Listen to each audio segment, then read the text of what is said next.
Wake me up when December ends. I am not getting dragged into this. I got dragged into this last December. I would have personally much preferred the alternative options that we were linked with in the summer. Delap gets so much stick for something that I can't even judge him on yet because I haven't seen him on the pitch enough.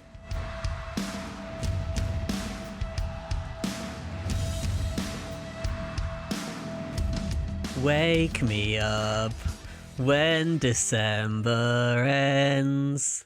Welcome back to the Chelsea Sunsport YouTube channel. A bit of a different intro for you today, and that's because Chelsea are really going through it at the moment in December, as they have for the past few years. We're going to be looking back at the past week and forward to the week to come when Chelsea will play Atalanta. And I'm joined not by Dan King or Jack Rosser again this week. Dan King is in Bergamo preparing to see Chelsea face Atalanta tomorrow. So I'm instead joined by Alex Harris from Chelsea Fan TV. Alex, how are you? What an intro. Thank you very much. That was great. Very positive start to the episode because it's been a pretty tough week for Chelsea all in all. Me and you were both at Leeds and Bournemouth, and we're just going to pretty much break down what went wrong, Alex.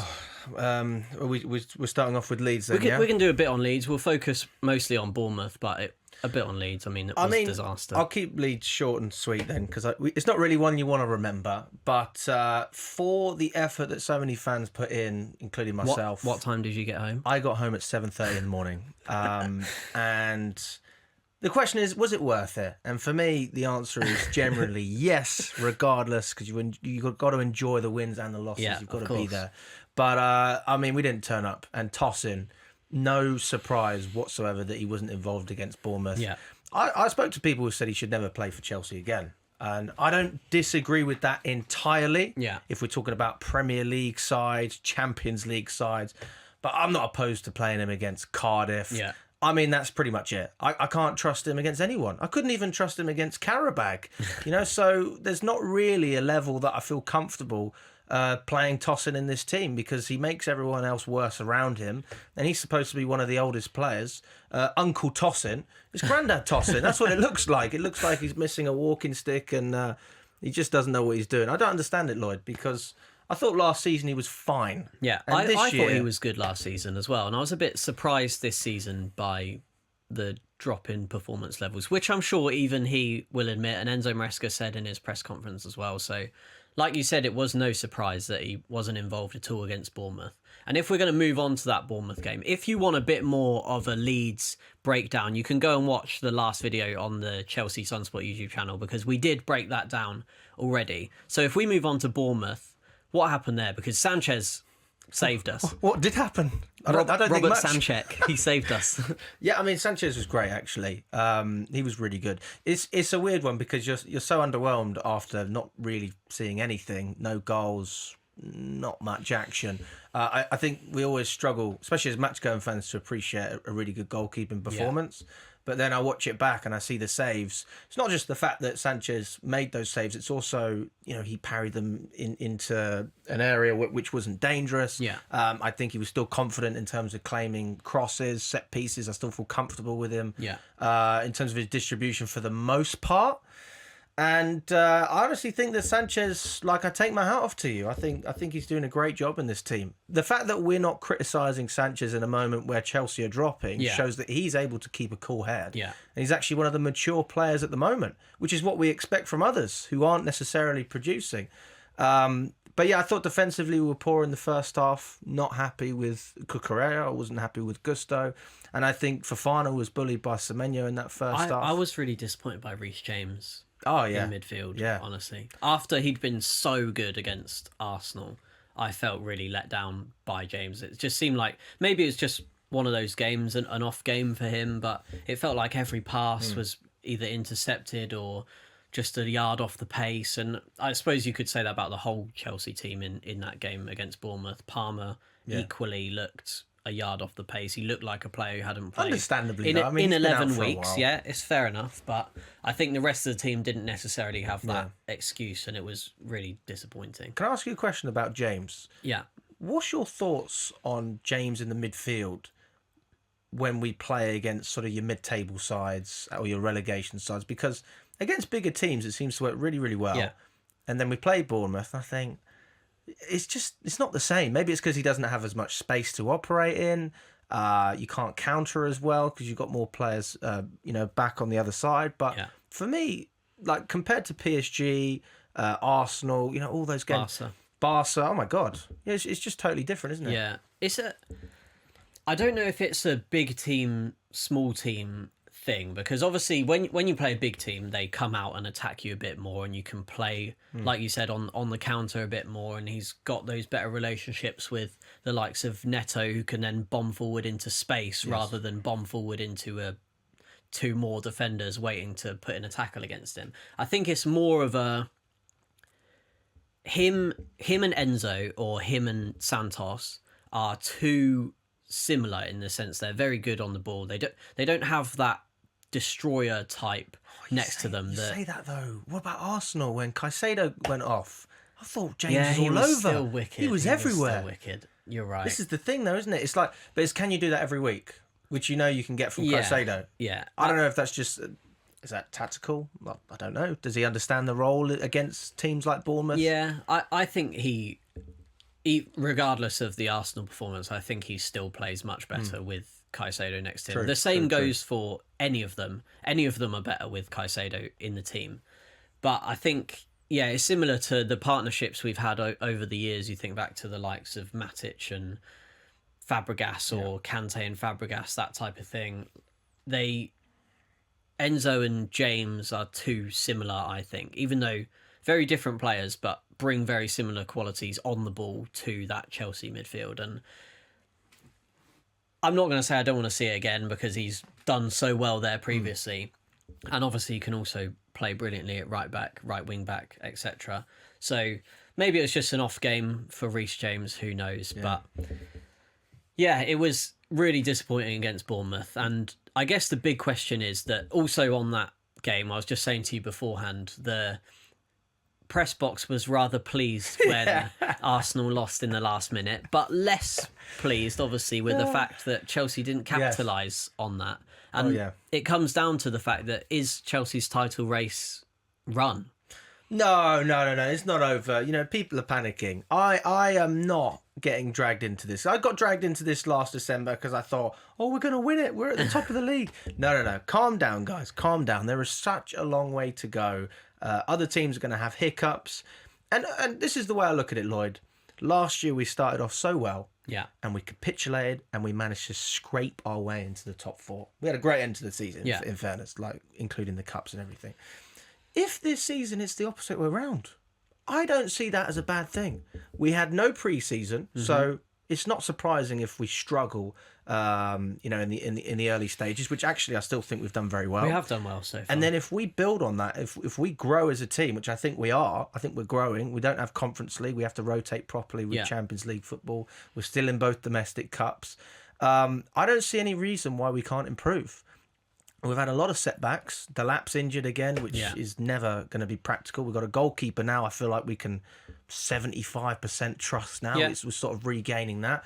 And I don't think this is a conversation for December. I'll be totally honest with you. I think this is a February, March conversation. You sound very Maresca-like saying that. Do you know why? Because after this amount of time and after what I've been through, I like Maresca. Yeah. And I feel like I didn't give him the benefit of the doubt last season, and he's earned it. Yeah. 3 boxes that we needed, check last season. Club World Cup, check. Top 4, check. Conference League, check. Why shouldn't I trust him? So I don't want to say there's blind faith, because we haven't brought in, Mourinho or Guardiola or someone like that. But I think Maresca's earned the right to have a little bit of a blip, and we can trust that he'll pick it up because he did that last year. Yeah, I think that's a very fair way of looking at things. And I agree with you that I think he also deserves that vote of confidence when things do get tough for Chelsea in times like December every year. He deserves a bit of faith after what he's done for the team so far. And I think a lot of it also, when we spoke to Maresca in the press conference, he said, a lot's been made of this whole rotation thing, but I think he's doing the right thing. I think he's correct to rotate the team. I think if he could, he would play his best 11 every week. But injury, sorry, Yep. suspensions, it doesn't allow you to do that. And he's got to manage the likes of Reece James because they can't play every 3 days. And he would, if he could, he would. Yep. He's not just doing it for no reason. He's doing it because he has to do it. And look, this injury to Liam Delap, I mean, we're going to move on to him next because I personally have been really disappointed with him so far. And I know he hasn't had all the time in the world. He hasn't necessarily had a stretch of games to prove himself as such. But I think regardless of that, he needs to have been better because it's not good enough. Are you a fan of Delap? Like, take away the injuries? I've got nothing against the guy. Like, You don't know what you think. Is it one of them? I'm mixed because Right. I would have personally much preferred the alternative options that we were linked with in the summer. Osimhen, I'd have rather had. fair. Hugo Ekitike, I'd have rather had. Delap, nothing against him. I think he was good for Ipswich last season. Yeah. I'm not sure he fits what Chelsea need. Because It's a different profile, isn't it? because Definitely. at Ipswich he had obviously teams when they play Ipswich come out and attack, similar to what we were just saying about James. Teams come out and play on the front foot against Ipswich. You can play balls long into him, counter-attacking style, and against Chelsea obviously you don't really see that because Chelsea have so much of the ball in Maresca's system, especially they tend to dominate possession, breaking down low blocks, and it just hasn't really clicked the way you would have liked it to with Delap. And I think the same for João Pedro. Even lately, it just doesn't seem to be working with whoever Chelsea put up front. Definitely. Yeah. I mean, I'll say this with João Pedro and Delap because there seems to be this opinion that I have this blatant bias towards Delap because he's English. It's not the case. It's not the case. João Pedro came in, performed very well, Yeah. set a standard. Also cost twice as much as Delap Yeah. did. Okay, so by definition, you'd expect a little bit more, wouldn't you? You'd expect twice as much. Of course you would. I mean, look, it's not that black and white, but you understand where I'm coming from. So we get a standard set by João Pedro at the beginning of the season. Fantastic. Okay. At this point, Delap's had a couple of substitute appearances. He started a few games. Never played a full 90 minutes for us, by the way. And obviously he's had these injuries. But until I see Delap getting a run of 4, 5, 6 games in a row, whether that's league games, whatever it is, playing consistently, getting opportunities, getting a little bit of trust, I cannot sit here and slate him. I can't do it because it's like if you went from 5 days a week in the office to 2 days a week. Are you going to be as productive? Hardly Are do you going 2 to days get a week. be lucky to get a day out of Lloyd. But I mean, for me, I just think that Delap gets so much stick for something that I can't even judge him on yet because I haven't seen him on the pitch enough. People will say you need to take your opportunities even if you get 20 minutes. But my thing is this. He's a young player. He came from Ipswich. He had a very good campaign. And I think that ultimately he's going to need time to settle in. And we need to have the same sort of, I don't want to say trust the process, but, you know, when we bring in players like Madueke, Mudryk in the past, like these guys didn't click straight away. Yeah. So I don't think it's very, very different for Delap. The only advantage that he has is he's in a much more stable team with more quality around him. Yeah. And obviously he's got a good manager that's got that backing now. If he came in 3 years ago, it would have been absolute carnage. But for me, that's my stance. I back him. I think he's a good player, but I don't think we can fully judge him until he's had a run of games. Jamie, please take out producer Jamie what I said about coming into the office. I promise I'm a model journalist and always am here when required. Anyway, Delap, my thoughts, just not really been good enough yet. I think what frustrates me about Delap is the whole like kind of Diego Costa without the goals, the attitude of roughing people up, kicking out of people, battling with people and not backing it up with performances. I've just find that frustrating on a personal note. But anyway, we're not going to sit here all day and talk about Liam Delap. We're going to move on to a bit of Atalanta, and you've been educating me on a bit of Atalanta before Chelsea play them tomorrow. Yes. So tell me, what have you learnt? They basically decided. I don't know why they did this. You know, they had what's his name, Gasparini, who's now gone to Roma. Played really nice football. Very, very attractive team to watch. Very aggressive. High pressing. Lots of goals. Great. And they brought in Ivan Juric, who was the manager of Torino and Verona For those of you who remember when Russell Martin was sacked last season, Juric came in and Southampton got even worse. So I was looking forward to playing Atalanta with him in charge. But in the relegation zone by November, he got sacked. So they ended up bringing in a new manager under the name of Palladino. Very Italian. Yes, very, very Italian. Now, without going into too much detail, we've basically gone from a manager who wants to press high, concedes a lot of opportunities, and that's why Atalanta weren't getting results under Juric, to a manager who's a lot more stable.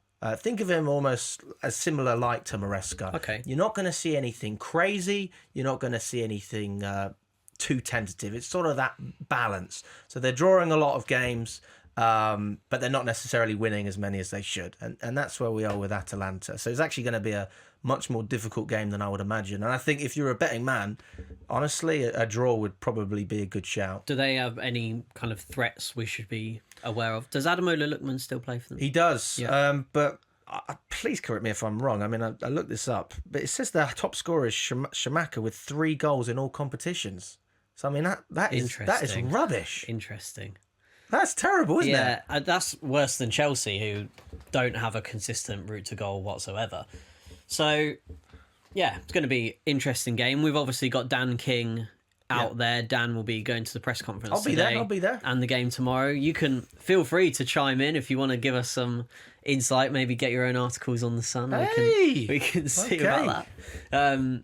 But yeah, it should be a really interesting game. I think there's a couple of dilemmas going into it. Or not necessarily dilemmas, but we saw from the training footage this morning that Cole Palmer wasn't involved at all.